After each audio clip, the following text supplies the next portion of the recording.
Do you have enough to drink, dear Fiorella? Yes, I'm equipped with coffee and tea and ready to go. That's good. A heartily welcome to my podcast, dear Fiorella Erni. We met at the BPW in Bern. BPW it is. Exactly. It is the Business Professional Women Club.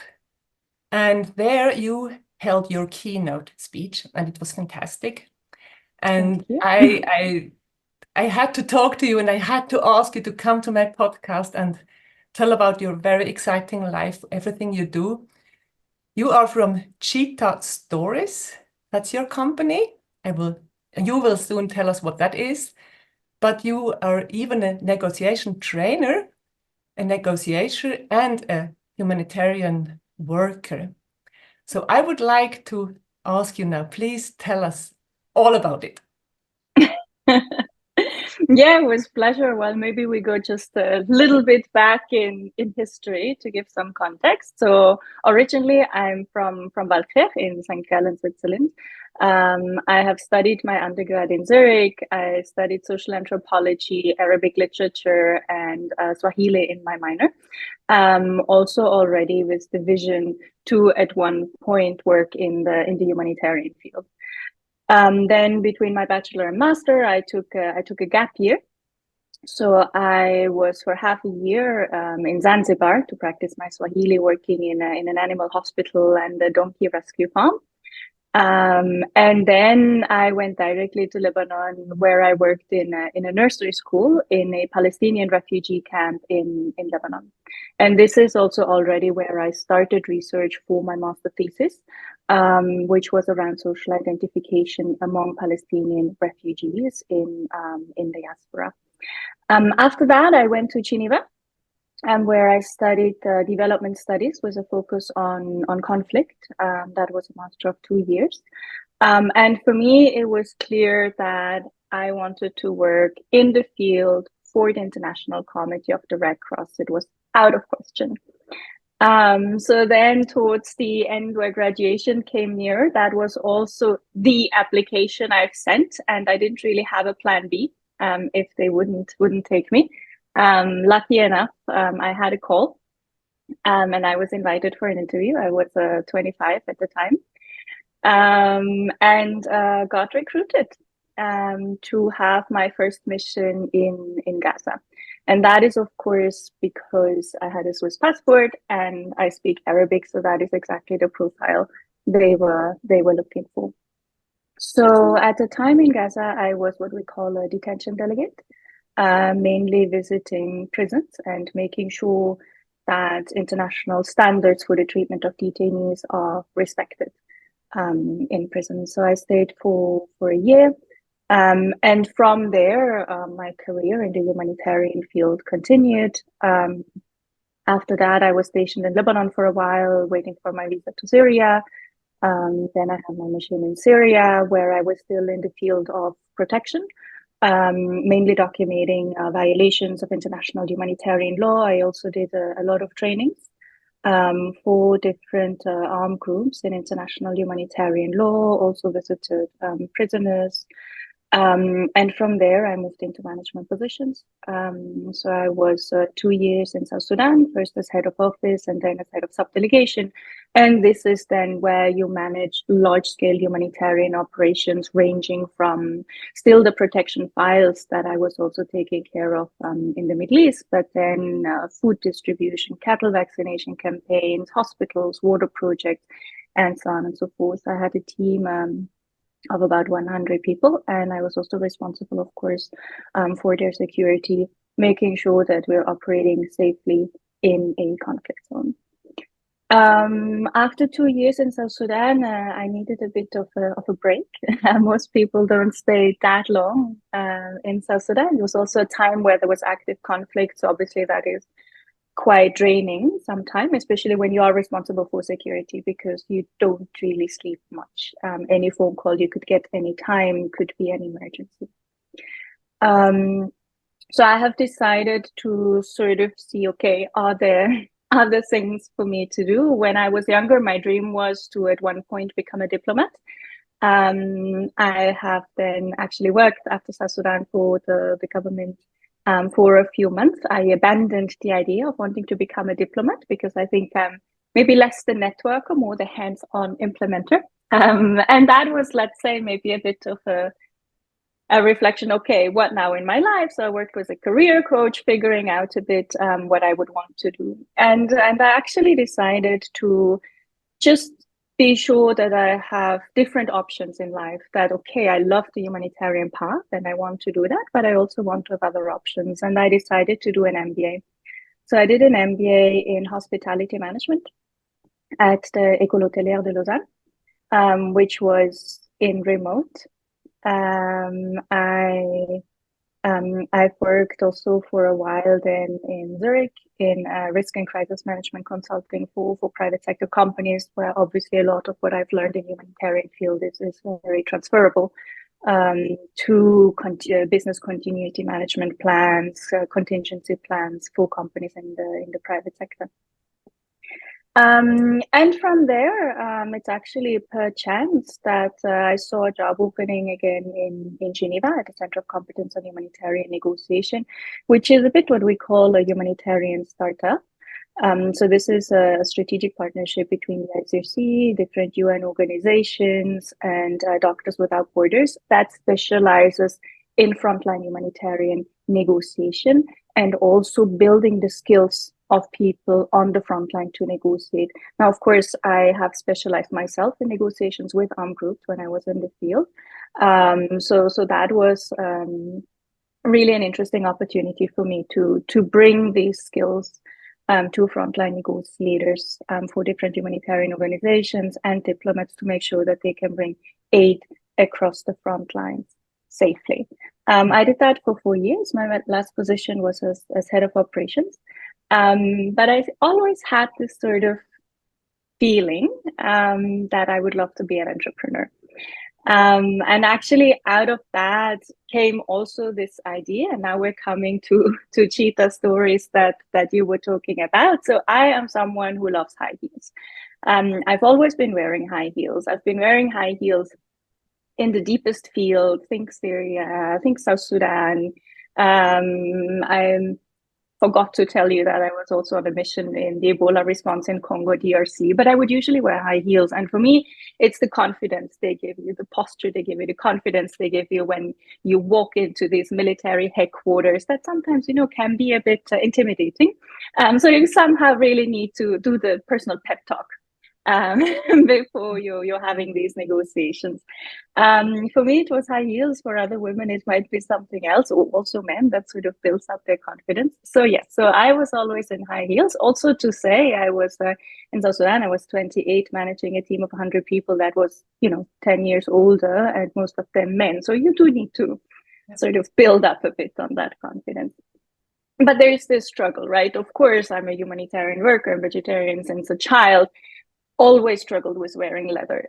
Sort of when I say I want to save the planet, it doesn't make much sense to wear leather shoes. We can talk about that. And the other point is also that they're so incredibly uncomfortable. And I just got very tired of not finding the shoes I want. Just these beautiful, vegan, sustainable, comfortable high heels. And at one point I had this frustrating shopping trip. I was like, okay, that's it. I'll make my own shoes. And that was sort of how the idea was born. For about a year, I was just tossing it around, scribbling on a notepad, how this would look like, what features it would have, how this would be if I had my own company. So it was a lot of thinking. I ordered a lot of different leather samples. So our shoes, for instance, they're made from corn. But in the initial research, I have ordered samples from cactus leather, apple leather, banana skin leather, pineapple leather, what have you, sort of testing a bit, okay, what is what, and also where it is from. Because of course, making a vegan shoe is one thing, but I also really wanted to make a shoe that is, let's say, as sustainable as possible. Yeah. So and there, comfortable. Of course, and comfortable. That's so difficult with high heels. Exactly. Yeah. No, that is so difficult that I tell you a bit more how we are constructing them. When we come to it. I also brought you a sample. But this is a bit how I got to that. And then the final jump is when Martin, who is now my co-founder, said, well, if you really want to do that, why don't you enter the Founder Institute, which is a startup accelerator? So that's what I started in September 2022. It's like a 4-month super intensive program, 20 hours per week. And I was working full time, right? So 20 hours per week, really, really hard work. And after that, to graduate, you have to incorporate a company. So on the way, that's also then when I asked Martin if he would be my co-founder, because Martin has a very strong background in finance and HR. We actually worked together in South Sudan, so we also knew that we could work really well together. And he is now my co-founder. So that's a bit how I got to Cheetah Stories. It's been a long journey. We incorporated February 2023. And from there, of course, you need to find suppliers. We have 13 suppliers for one shoe, including packaging. And we wanted to be very sure that, all our suppliers have a traceable supply chain, that things, to the extent possible, are sourced in Europe. And if not, that still we have like certified organic materials to make sure that we have a positive impact. And for me, that comes honestly also a bit from my experience in Congo and other countries, where you can just really see how, there's this exploitation of resources. Of course, Congo, you have precious stones, but also whatever has to do with latex, with rubber, with caoutchouc. And you see this exploitation of the land, and also people who are not benefiting from the riches of their country. And I just always say, like, if I have a product, I want everyone to have their share in our success in a way. So this is really, really important for us in the sourcing. Yeah. Exactly. And we're launching our product in 3 weeks. Wow. So this is very exciting. So I'm bringing you a prototype here, which is not yet fully branded, but yeah, so this is corn patent leather. Wow. And we're having different other leathers. So it's a really, really exciting journey that we're having together.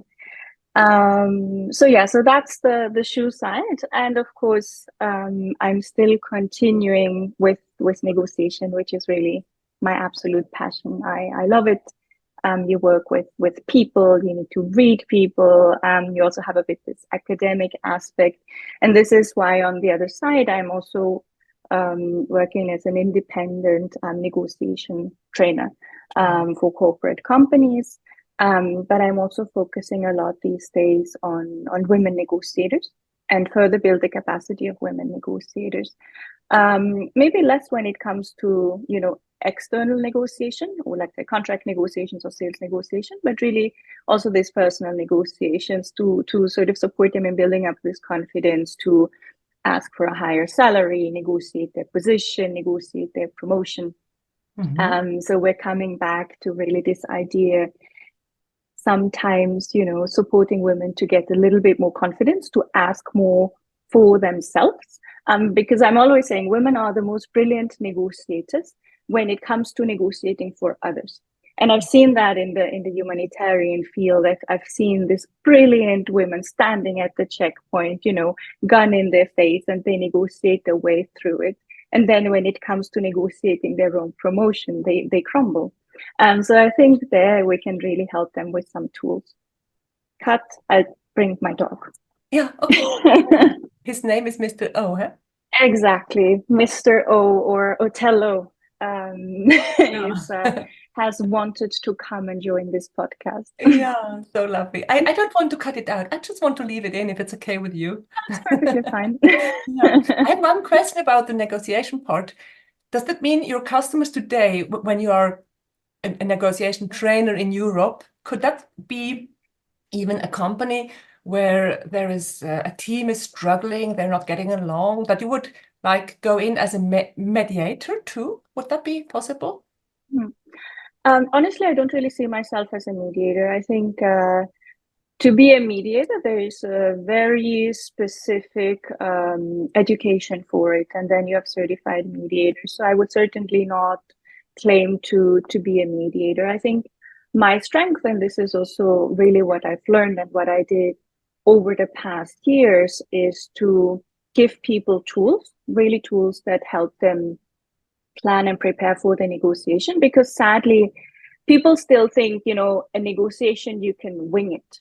If you're good in communication, you can wing a negotiation. And this is so wrong. Like, you need to prepare a negotiation, and you need to prepare every little detail in a negotiation. And there are tools out there.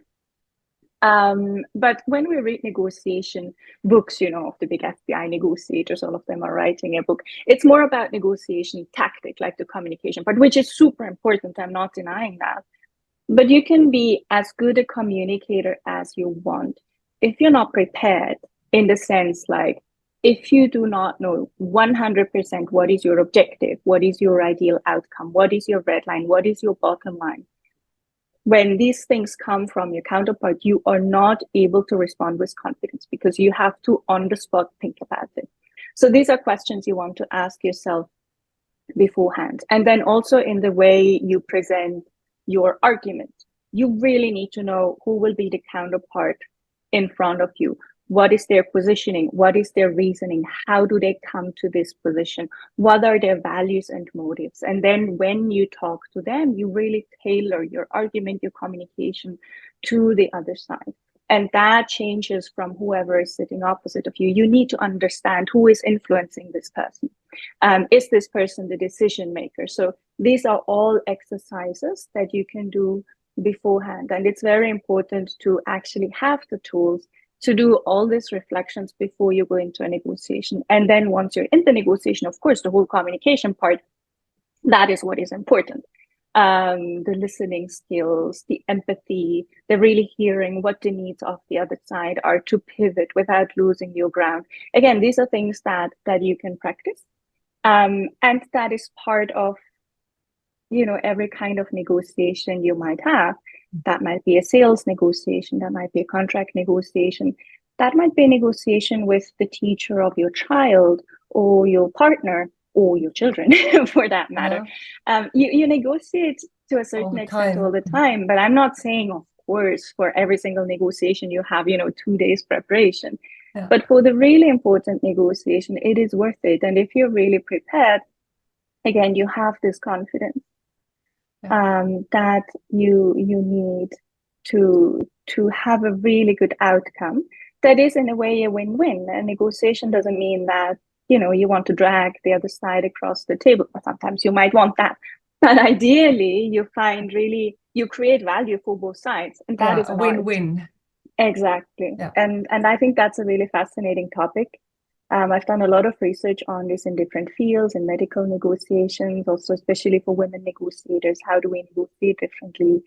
So that's a bit my field of passion. And then I'm always saying, what better way to be a negotiator than standing tall in a beautiful vegan shoe? Yeah, it's fantastic. It's such a great idea. And when I saw you in your fantastic high heels, I want to have them. And I'm 1 meter and 80 centimeters tall, so I'm tall already. And I often try to make me smaller when I was a little girl. And now I feel I need those Cheelettos. I need them. Well, that is wonderful to hear. And I think the standing tall has nothing to do with height, right? It's this posture where, like, here is where I am, feeling fabulous today. Come what may, I'll take it in a way. Yes. At the BPW keynote speech you held, you told us a lot about some quite dangerous moments. Would you like to talk about that too today, and how you acted, what happened? Yeah, I can talk a little bit about it. Of course, at the ICRC, we always say we can talk about what we do, a bit less what we see in public. That also goes with confidentiality, where we really sort of say to build trust with all parties to the conflict, it is very important that we keep things confidential and in a bilateral dialogue. But of course, I mean, certainly when you are in conflict zones, there are a lot of situations that, well, sometimes you're scared. I think for me, specifically in Syria, even though we had, let's say, a relatively normal life in the areas where we were living, for instance, in Damascus, there were just days where a lot of rockets were just sort of randomly hitting the neighborhood where we were living. And that is, in a way, something that you cannot calculate because that might, land anytime, anywhere. So we've spent quite a lot of time in safe areas whenever you would have this rocket. But I remember, for instance, one instant where I was sitting in my office and a rocket just literally hit in the yard in the front of the office. So we'd have like shrapnel that was coming, and that's then really when you start running. So these are, of course, situations where yes, you are scared, a lot of adrenaline that you have in these moments, and that also where sometimes it's a quite weird situation in conflict zones when you're not at the active front line. You might have a relatively quiet life, but then reality hits, and you realize, no, I am in a war zone, and this is what the local population is living every day. Do you have a question to this? We can continue on this, and I can also I had one question about when the attack came, like the coping with that situation after it. I mean, you went into a security space and all of your team was safe, as I remember. You told us, yes. Mhm. But the coping after that, how can you sleep at night? Can you come to rest? Honestly, I think different people deal very differently with such situations. I'm a more rational head person, so I think I can deal with these situations without breaking down at the moment. But for instance, what I'm realizing now, my biggest nightmare in Switzerland are fireworks. Because for me, it's just, explosion triggers adrenaline and tells you, okay, something really bad is happening. So I think it's more in the long run, where I still see that I'm struggling with explosions, with cars backfiring sometimes, like, sort of having this, okay, and then you are ready to run. So different people cope with it differently. We do in high risk missions. We also have staff health delegates, where people who need to speak with someone, they can speak with them. It is true, however, that especially in the humanitarian sector, while mental health and these questions are becoming more important and also more accepted, we still, to a large extent, have a culture of saying, well, if you break down in these situations, you're not cut out for the job. This is still sort of the general feeling. So you're also not very willing to share if something really, really gets to you. So I think this is a problem, because for a lot of people, the sharing would actually help them, and then they could move on. But it's still, I mean, while there is a lot of improvement in this field, it's still not easy to admit that a situation has really gotten to you. Of course, depending also on the degree of the situation. When we think of other situations, I think for me, like what was very stressful for me in South Sudan is where, and that was actually not part of the conflict, that was more criminal attack, but I had one of my staff members that was shot at. And then he was brought to in the middle of the night, and then he was brought to the office, and I was there at the time also with Martin. And you have someone that is very dear to you, that you work with 3 bullets in the body, bleeding, and you have to function. Because then I had to call up the surgeons, call up at the time the army to get permission to move across town to the hospital. So these are, of course, super, super stressful situations. And that is something where I realized, for instance, that really got to me because it's a person I know. I'm obviously in the humanitarian field, you deal a lot with gunshot injuries, with really difficult situations. But the moment you also know the person, you also have the heart in it. And of course, then it's even more difficult to function in a way. And I guess for me, the most challenging mission was the Ebola response in Congo, because there, in addition to everything you might have, you also have a deadly virus that you don't know where, like when it will hit. So you have the pressure of everything, of being in a conflict zone, plus the virus. And I'm sure you followed a bit Ebola responses, but where you also have communities who are scared of the response teams. I mean, you've seen the pictures, everyone dressed up in scary costumes, coming in, burying people without sometimes that much respect for local rights, because you're in emergency mode, where you also get quite violent responses from communities. So for me, that was very scary. I sometimes felt it was easier to negotiate with armed groups one-on-one, because ideally they have a hierarchy, they still follow orders. If you have upset communities, you don't know who to talk to calm the situation down. So for me, that was quite a challenging mission sometimes. And when you were negotiating, was that always on your own, or were you in a group or a pair of people? That really depends. It depends what you are negotiating. I always say I think best is to negotiate in a team. Especially very often it's also quite technical negotiations. So for instance, if you want to negotiate whatever, to have access to an area, to do a food distribution, it's good. You bring your logistician with you, you bring the person actually managing the program with you, so that then you can also immediately come from the more political level of the negotiation that maybe I would have as head of subdelegation getting a general permit, to then in a way bring the negotiation to this different professional level to already also negotiate the details.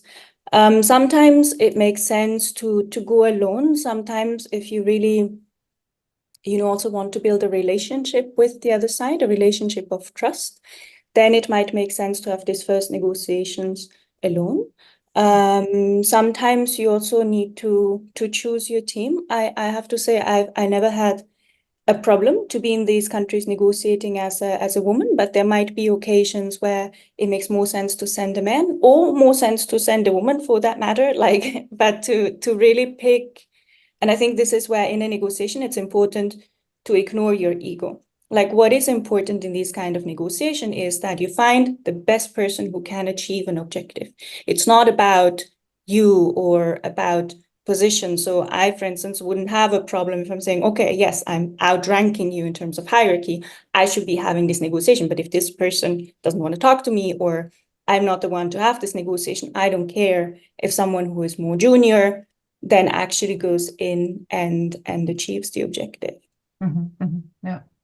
And when you were there talking to, say, a group of men, would any of them say, wow, nice stilettos? Well, probably more in a joking way. Yeah, but it was an issue. It was maybe more the, I had someone who told me once, a soldier, he was like, when you expect a humanitarian worker, you assume that someone is coming in with sort of a flannel shirt and Timberlands, and then you're in trouble. Because it's the humanitarian coming to tell you what you have to do. And I guess for me, that was also a bit it, right? You shake up the expectation that someone might have of who is coming. And I think especially because I was a very young woman, sometimes, and honestly, I don't blame them. If at now I'm 37, if someone 28 years old comes to me, I'm also a bit like, okay, and who are you to tell me what to do, right? So I understand that. And then even in cultures that are more of a patriarchy, and then you come as a young woman in, to question the legitimacy. Yeah, I think it's normal. But you can also play on that in a way. So for me, it was like underlining maybe the femininity even more. I play on, okay, they already don't take me that seriously, but that can also be an advantage because it's easier to build trust. It's sometimes you would see male colleagues coming in to negotiate with the soldiers, and you immediately have this rivalry, you know, when two men are in a room. So it's like a very different kind of conversation that is very much on the personal. Whereas I would not come in as a threat. They don't have to compete with me. We can have a, you know, open, honest, empathic conversation. And then you play to that, actually, that maybe they see more of a little sister in you, or what have you. And actually, I think especially in terms of security management, it helped me a lot. I think we're quite lucky with the ICC. We talk to all parties to the conflict. So of course you have you know, the numbers of everyone on speed dial. And because I managed to build this trust with people, and they also, you know, wouldn't mistake me for a spy or something. I sometimes had them actually call me saying, look, maybe on this day, just don't go in this area. Now, of course, they wouldn't inform me of military operations, but then you're just like, okay, maybe we'll just stay put. So that was also really helpful. Yeah, yeah. And how long time would such negotiation take? So is that a week? So for one issue, you want one thing, say food transport. Would that take a day or a week or how long? Well, that can take from 10 minutes to weeks, months, years. So it really depends. I can only say it depends. I've had a very long, very difficult negotiation in a certain area that took 3 weeks, daily phone calls. And there, I think we also have to understand that, I mean, these are people who live in war. They are under so much pressure themselves.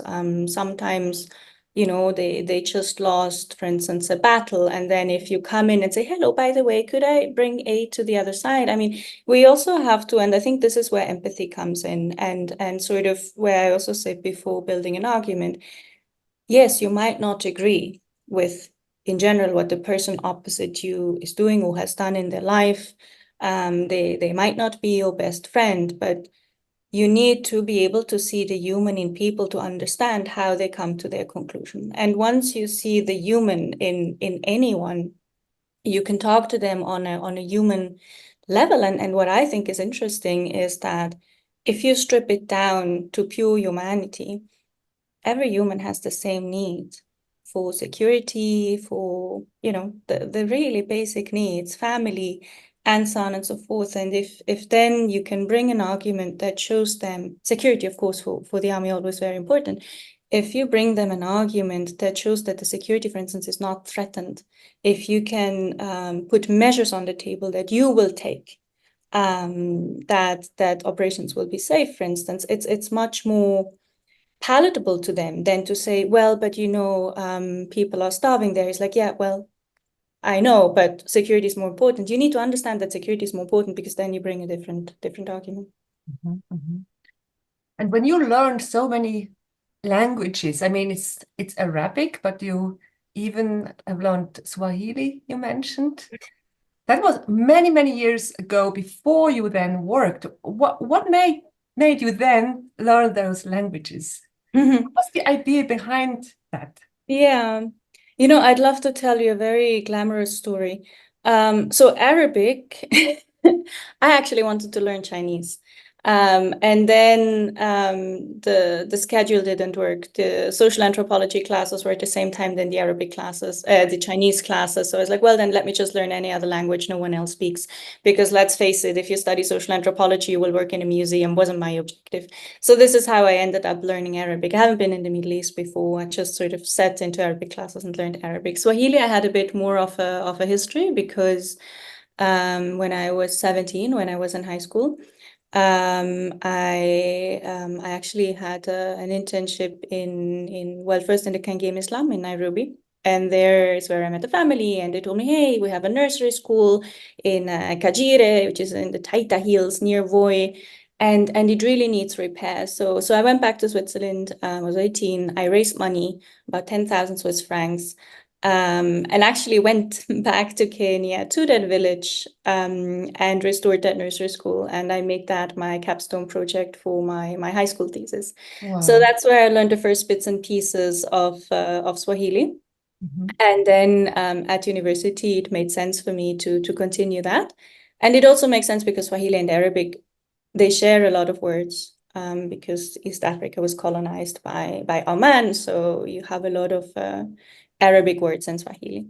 Ah, okay. I didn't know that. I mean, I don't know anything about those languages, but I didn't know that. A connection. Yeah. So interesting. Fantastic. Yeah.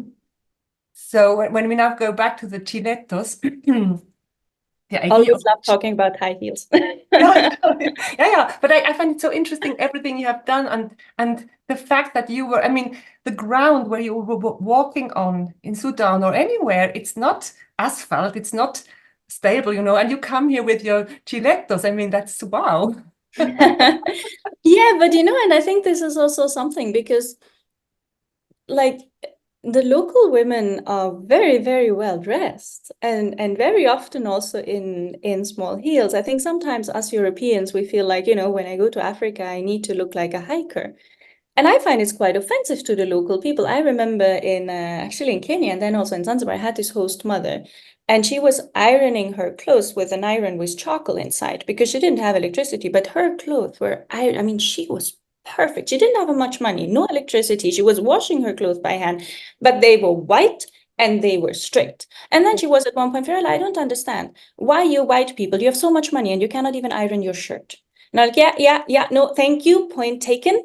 And she was really upset by all the tourists running around. Like, she was like, no. And I think that's also where being well-dressed, and that comes with also high heels, going to meet the governor is also a sign of respect to the people. And this is also where, again, I think showing this respect, you're very differently perceived. But it is true. I mean, it's yes. So that's also where I said I'd love to make comfortable ones where the underground would still be not stable, but yes.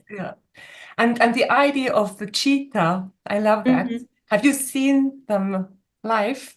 Was that the idea coming? Yeah. Because they are always on high heels, aren't they? Yeah, honestly, the idea for Cheetah Stories, the name, initially when I started with it, I didn't think of Cheetah, to be honest. At the Founder Institute in the Startup Accelerator, we had like 1 week where we had to do intensive name brainstorming. And I was sort of, the exercise was to think, what should your shoes represent? What are the emotions you want to create with your shoes? And I was thinking, well, I want this kind of glamour. I want the confidence, the elegance, this beautiful walk, slightly dangerous. And somehow this is where I ended up at the cheetah, because for me, the cheetah really represents all of that. They're these beautiful, very elegant animals that kind of have this beautiful walk. And this is also what afterwards, with the cushions and everything, then inspired the footbed that we made. So it was sort of this natural connection that we felt. And if you see a cheetah stretching, it looks a bit like a high heel. So it works really, really well. And in a way, then once we found the name, it co-developed. It's like the whole branding, of course, then went with the cheetah, the standtall. So in a way, it was this kind of very nice marriage where the moment we found the name, it inspired our shoes and inspired our whole branding, our language. And I'm very happy to see that people really love the name, even though some people are like, yeah, well, a vegan shoe, why would you have like, a carnivore?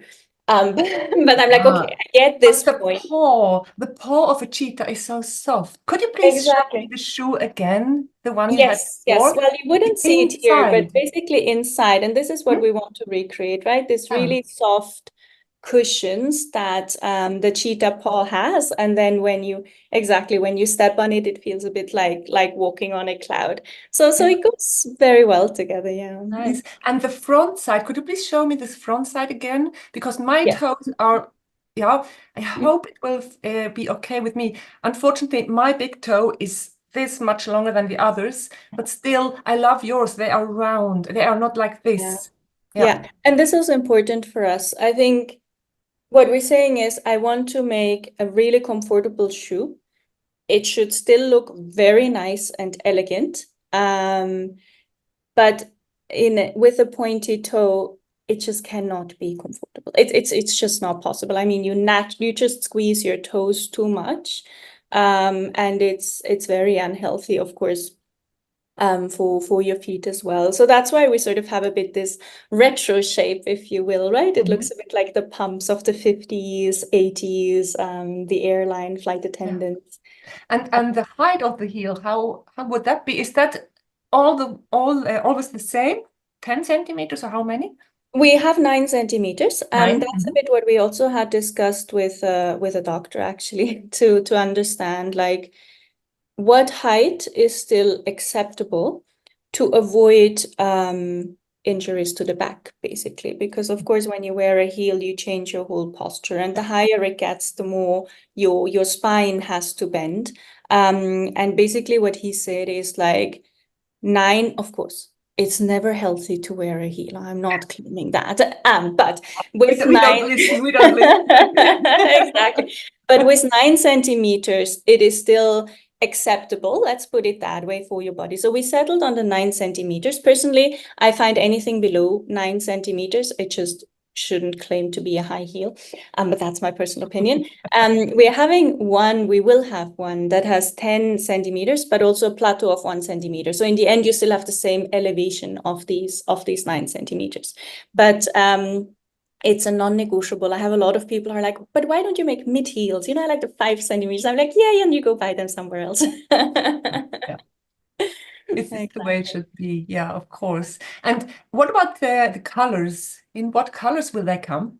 So we have, and that's really also where we want to get at. We want to have many colors. So we have 9 colors. You have your classic, right? The black, the brown, the dune, the blush. So that's my classic colors.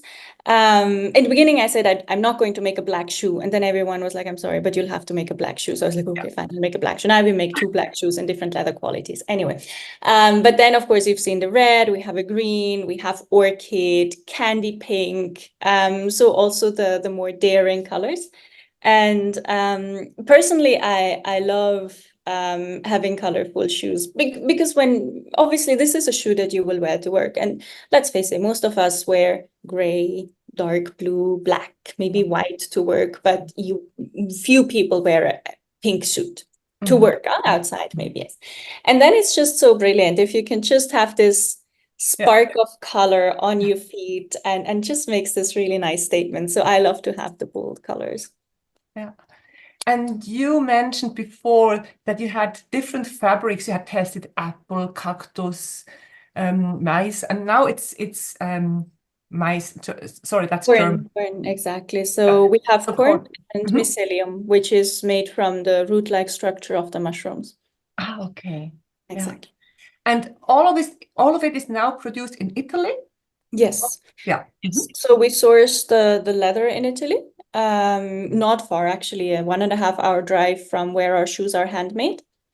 So they're handmade in this small family-owned factory that works with very big brands, really the luxury brands, but they are now moving more towards sustainability, so they take on startups. So yes, the outside leather is coming from nearby. Of course, also corn. Italy has a big corn industry. For the lining, we're collaborating with an innovation lab in Milan that sort of created a lining for us that is breathable, that also does some thermal regulation. Then, of course, the heels, that's recycled plastic, as in half recycled, I think the ratio. I'd have to look it up, but they come from nearby as well. The outsole tunit is rubber, is coming from nearby as well. So this is also why it's nice to produce in Vigevano. We produce in Vigevano, and a lot of different suppliers are also there. Some elements, so we will try to source in Germany. Some elements come from Barcelona, specifically for the footbed. Some come from Germany, also specifically for the footbed. And then, as I've said before, of course, latex, which is also inside. Well, it doesn't grow in Europe, so that doesn't come from Europe, but that's where we make sure that it's certified, that it has not a horrendous environmental impact. Same thing for the packaging. And I think for us, sometimes, you have to ask yourself this question. Maybe if you produced your box in Thailand, just an example, maybe XYZ could be a more sustainable material, but then you fly it from Thailand to Italy. And if you produce it in Italy, it's half an hour drive from where your shoes are going. So there are a lot of reflections that you have to make, like, okay, what are the priorities in terms of production? But I think for us, we really said we want to avoid having a product where everything is flown in to a place and then flown out again, because of course we're also exporting. So we're really trying to shorten transport ways to the extent possible. And it must have taken a lot of time to find all those suppliers. I mean, yes. because you were not from that. This was not your thing before. No, not exactly. No, it was. I mean, we're extremely lucky because our shoe manufacturer, the person who works with us, our focal point, well, I can also mention his name, Gabriele Blandina. He's a wonderful person. He has his own startup, actually, Cremagno, and they make vegan shoes, but they're flat. So we were very lucky because he has already had done a lot of research himself that we could learn from. But then, there are these fairs, like industry fairs. For instance, in Italy, there is Linea Pelle, where everyone who makes elements for a shoe is there to exhibit. I think what is challenging is one thing to have all vegan materials. And for us, that is really important. No compromises on the vegan part. I think the impact of the leather industry on our planet is just so disastrous. And with innovation we have in the field, green technology, making bio-based vegan leather, you just really don't need animal leather anymore. But the industry is still dominated by leather. And even even in the back counter, for instance, which is not outside, but you very often still have animal derived products. So one thing was to really get suppliers that are all vegan, but then also to go a step further to find the most sustainable piece. And very frankly, we're not there yet. We don't have yet heels that are 100% recycled plastic. We go with what we can find right now on the market that is the most sustainable. And then for us, the commitment is then to carry out further research to get to a point where we have an even more sustainable solution. But also, like sustainability in the shoe industry, one thing is with the elements that you choose to make the shoe with. But the other problem is that like 300 million shoes are being thrown away per year.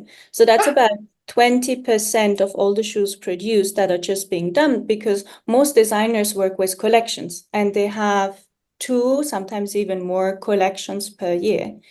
And if they don't, and then stock, right? So if they don't sell it anymore, well, either they send it at a discount, and whatever they cannot sell, it's being thrown away because next year you cannot wear it.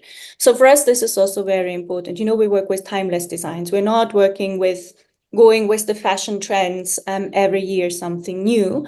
For us, it's important that at least our base collection is a timeless collection. Then when we work with limited editions, it would be made to order, sort of having really, really small quantities produced. And this is how we can also reduce the waste in the shoe industry. And at the same time, we're also providing sort of a piece of extra leather, extra heel cap, so you can repair your shoe should something happen to it. So I think sustainability really needs to be thought through from beginning to the end. And in the long run, we don't offer that yet, to take the shoes back and recycle them. We don't offer that yet because we don't have the capacity to do it. But I think that would also be the objective in the long run that we have. And when you show your shoe before, it is there's a polish on it. Are all shoes polished? No, so this is so I'll just show it again. This is the patent leather quality that we're having. Then we have You know, it's always a struggle whether you should use real animal leather terms to describe it, but it's just easier. Then we have something that is more of a nappa leather, if you will, that is made from mycelium mushroom, and then something that looks more just like a very normal leather finishing that is again made from corn. Wow, fantastic. Exactly. So we have we have 3 different leather qualities that at the moment we're working with, but this is also something that we constantly innovate. At the moment, we have between 48 to 75% biomass content in the vegan leathers. Of course, the objective is also to go higher. There are some products there. We need to try them. We need to work them on the last and see if that would also work. Yeah, yeah. And how about the selling? Is that always on your website, your platform, or are you going out to different shoe shops? Yeah. We start certainly with e-commerce, but we're looking at a very high quality product that obviously also comes with a price tag, so people will want to try it. And that's also what we've heard a lot. It's like e-commerce is difficult in that segment. So of course we have our web shop, but then we also look now, for instance, at pop-up locations where people can come try on the shoes, and then later on, of course, we look at marketplaces, we look at retailers. For this, you need a stock. We are still quite small, so as I said, we're launching 18th of July with different events in Switzerland, Lugano, Geneva, Zurich, but also in Milan and in London, where we do open photo shoots where the public can come, try on the shoes, and actually experience it. Because very honestly, it's amazing when someone steps into the shoes, they make this very cute face because it's like the first time the heels are so soft. And then this wow effect is what we really want to give So them. nice. You have to take photos each time. Exactly. We really need to capture that because it's really quite special, as in it's very sweet. Yeah. It's so different to step into heel and you're like, oh wow, and you really get this face. Yeah. So we want to give exactly this effect to people, and then hopefully after that they will then buy them online.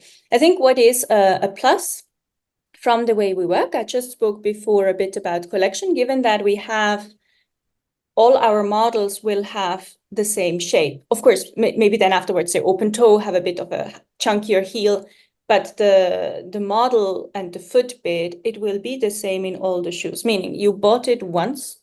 After that, when you found the perfect size, you can buy any shoe that we make and it will fit you. So once you had this first chance to try them somewhere, I think then that will also facilitate, of course, that people can directly order online. But we do. I mean, it's clear that we will need to, in the long run, get into different retailers where we position our product as well. And are you coming to Bern too, please? Would love to come to Bern. Now, no prejudices, but it's not a city where I've seen women wearing a lot of high heels. Okay. Oh, we have to change that. I agree we should change that, absolutely. But I think for us, Zurich, of course, is a very interesting place to launch. But no, we would love to bring the high heel movement to Bern. And yeah, also have Think of everybody who's working in the Bundeshaus. Wouldn't that be great to have? That would be fantastic. Yeah. We should even have a little branded version. Yeah. And what about the sizes? Mine is unfortunately an 8 in EU. I think is 8. Otherwise, it's a 42 because of my large toe. Yeah. Are you going to 42 or is it beneath? Is it 41? We go to 41.5. Oh, fine. Maybe maybe that can work.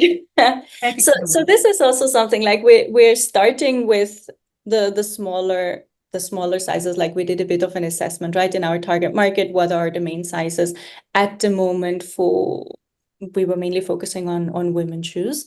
But it's also the plan that down the line, we're also making larger sizes because we think high heels are fabulous and everyone should have the right to wear them.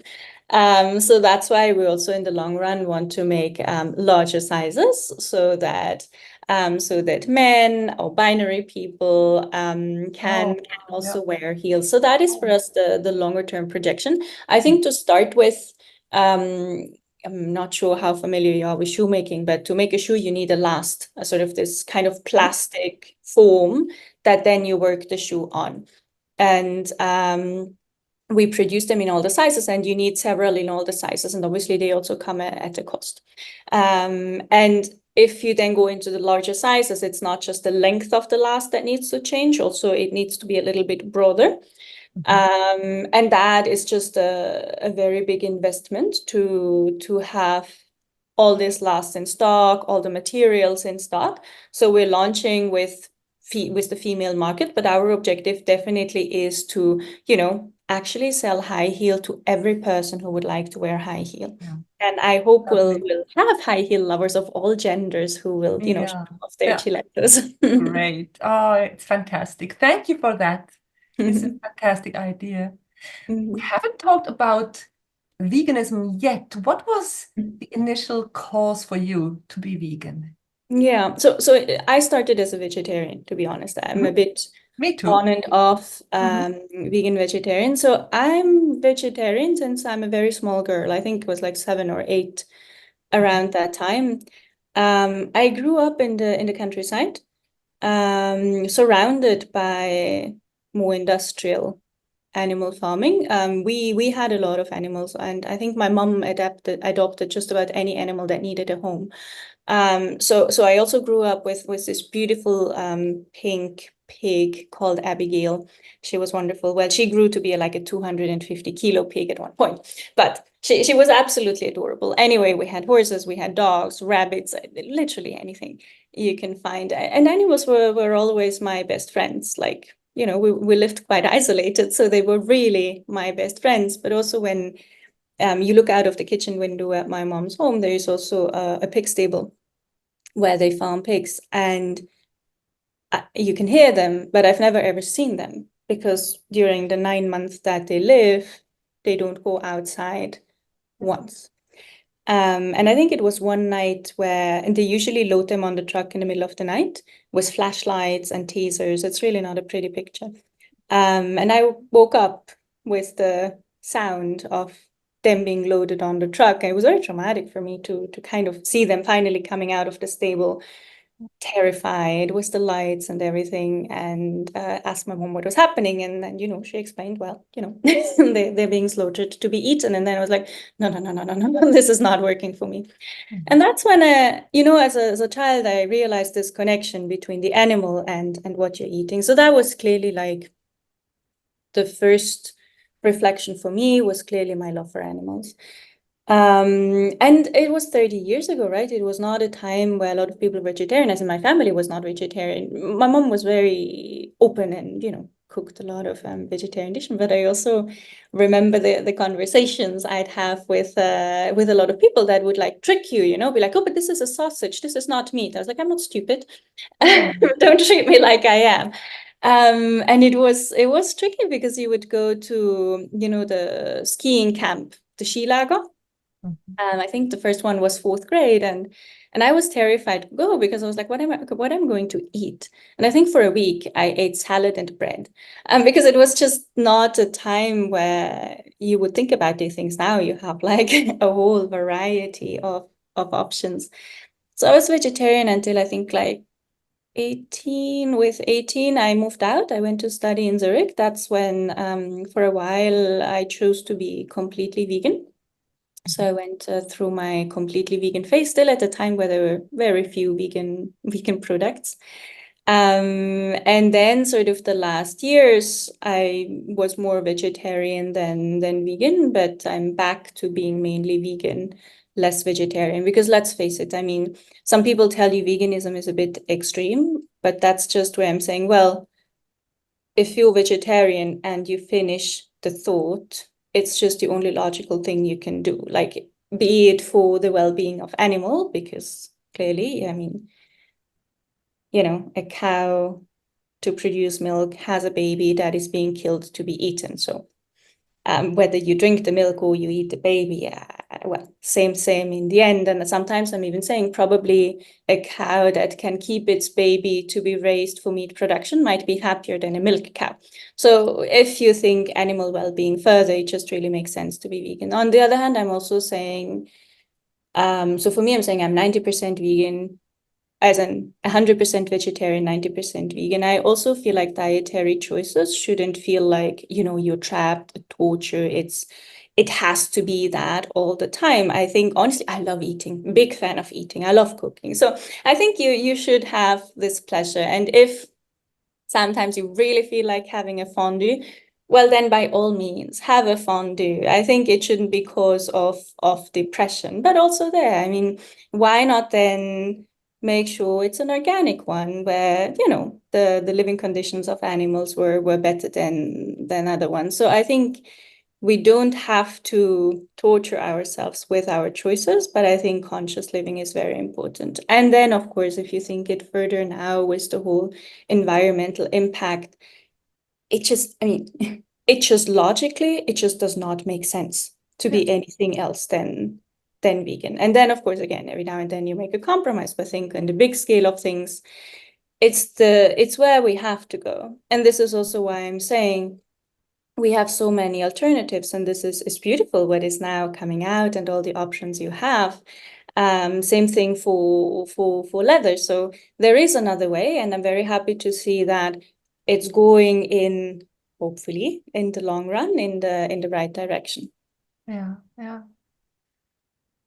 absolutely. And I was thinking, you mentioned the environmental cause, even the health cause is so important. That is something I always talk about in my workshops, and many people don't realize that plant-based fats and proteins are better than the animal ones. Yeah. So, but all of this is not educated in the schools yet. Yes. Yes, no, absolutely. And fun fact, like when I decided to be vegetarian, I had like all the kids and their parents telling me, oh, but you won't grow when you don't eat meat. 2 years later, I was the tallest in class. I was like, yeah, no, I think you were wrong. So it's true, like you don't need it. Personally, I also know for myself, for instance, I suffer from migraines. And whenever I'm really, strict vegan for a few weeks, it drastically reduces the migraines that I'm having. So you can immediately see an impact when it comes to health, also weight, and so on and so forth. But this, I think, it's also a bit of a problem of the lobby. I mean, we're still being told, drink milk, it's healthy. Whereas where you're like, yeah, but it's not really natural, is it? I mean, we're the only mammals who drink milk after having been babies and drinking from our mom. So, and it's still in this, but you need it. And I love how everyone always, but you need the protein. And then my question is always like, well, then why don't you explain to me what a protein actually does to you? And no one knows what a protein actually does to them. They just hear, meat, protein, red meat, iron. They have no clue what they actually need, and that you can just as well get it from kidney beans, even more. So yeah, we need much more education in this. And I think that's also honestly a bit of responsibility from the government. Yeah, absolutely. And the strongest animals are vegan. That is very true. And Patrick Baboumian says that all the time. The strongest animals are no, and me. Yeah, that is very true. Very true. Yeah. Something crossed my mind. Sorry for my jumping back and forth to Cheelettos. When you talked about the shoes, are you even considering maybe someday when everything is going well, and it will, I'm certain about that, to have a nice bag to the shoes, a little one? Yes, so that's why we call it Cheetah Stories. So we're saying in stories you can have chapters, and there are definitely a lot of ideas that we're tossing around to say once we have the shoe, then there are a lot of different things that you can you can make that is also matching. Actually, in the beginning, my idea was like, I'll make shoes with a matching purse and that and that. And then I went to the Startup Accelerator. They were like, do you have any idea how long it takes to develop a shoe or a purse? I was like, no. But now that it took me 14 months to develop a shoe, I'm a bit more humbled to say, if you want to have a real quality product, you need a lot of time for product development. So we start on the shoe, but the idea definitely is afterwards to go further and also to have matching things, especially because we work with bold colors. And a lot of people have the argument, yeah, but bold colors, I cannot combine it with anyone. I cannot match it with anything. So it's our responsibility to give people things to match them with. Yeah, it's fantastic. Fantastic. Oh, I'm so happy you did that. Thank you so much. And thank you for giving me your time to talk to me and to tell all your stories, not just the cheetah stories, but also all the stories. And when people want to contact you, is that the best to go to your website, cheetahstories.com? Exactly. So we have a www.cheetah-stories.com, and we're also on LinkedIn and on Instagram. Our Instagram handle is at cheetah_stories, where you can find us. And hopefully, as of July, you'll also be able to purchase our Cheelettos. And I'm hoping that many of your listeners will become convicted cheetah. Yeah, absolutely. Convinced. Convinced, yes. So wearers. Convinced. Absolutely, yeah. Not convicted, ideally. And I will put that even then later on in July, I will put it in my newsletter. Yeah, So that'd be people fantastic. can see it there. Dear Fiorella, thank you so much for your time. Was there anything I haven't asked you about? Is there anything you want to tell us more? Yeah, maybe just to say, of course, I'd be very happy if we have some new customers for our Cheelettos, but also to say, and this is really out to you, to the ladies, if you're interested in becoming better negotiators, you're very welcome to reach out to me as well. And I'm very happy to do one-on-one coaching, or also if you're a group of people, it's always fun to have a little girls outing and learn more about negotiation. So definitely available for that. You find my email address and everything on our homepage. Great. Thank you so much. And thank you for your time. Thank you for being here. Thank you for all your ideas and that you have such a strong fantasy and that you did what you dreamt of.